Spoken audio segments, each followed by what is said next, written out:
General thoughts on the game. I thought that our assistant coach, Eddie Benton, had us completely prepared for everything that they ran, and very, very pleased with the scout. Pleased with a lot of our execution of the scout and defending correctly. We held them to 55 points. I think the second half we gave up way too many offensive rebounds, and I'm very disappointed in that. We have to do a much better job of blocking out on rebounds. In some ways it cost us the game against Green Bay, and today we had 2 or 3 instances where we didn't have strong enough box outs. We'll have to do a much better job there. I'm very pleased to see that Reagan Moore got back on the horse after feeling under the weather against Green Bay. She got back on and had another terrific night tonight, and it was good to see Belma shoot the ball well also.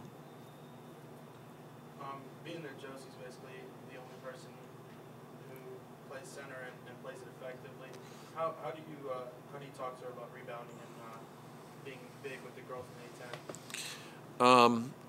Well, Josie's not our only center. We also have Amadeus Samashi and Kaeja Dooling, who are freshmen, and at times they play like freshmen. And we can also play Wumi at the center spot also when we go small or smaller.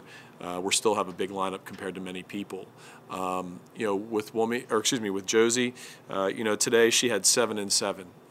And if I can get 7 rebounds and 8 or 9 points out of her every night, that's what I'm looking for, and good defense. I thought she defended pretty well today.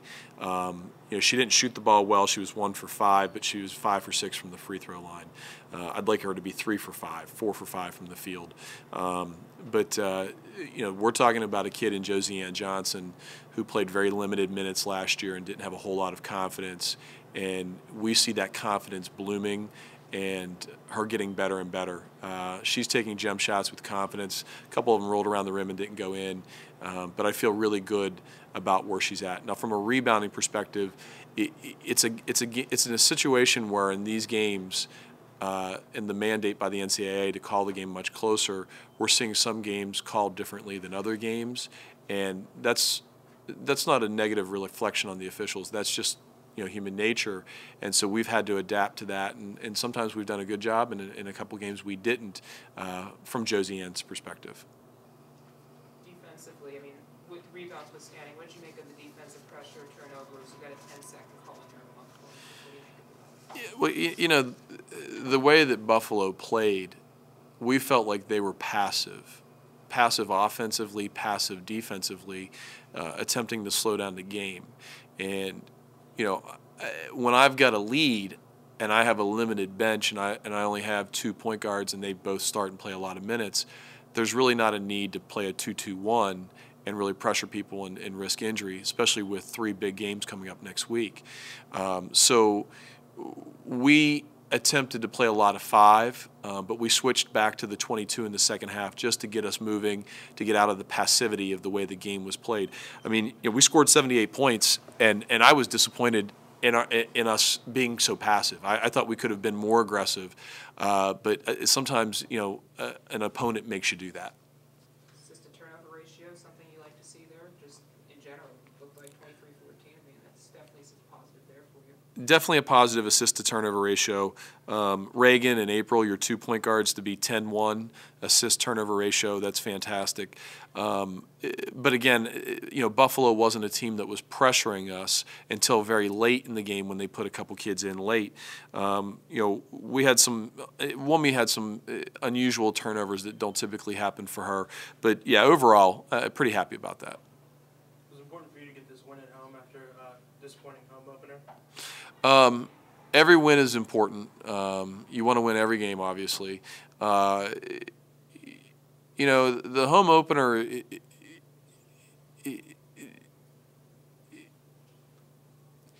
disappointing sometimes comes across as a negative connotation, and I don't want to look at it as a negative.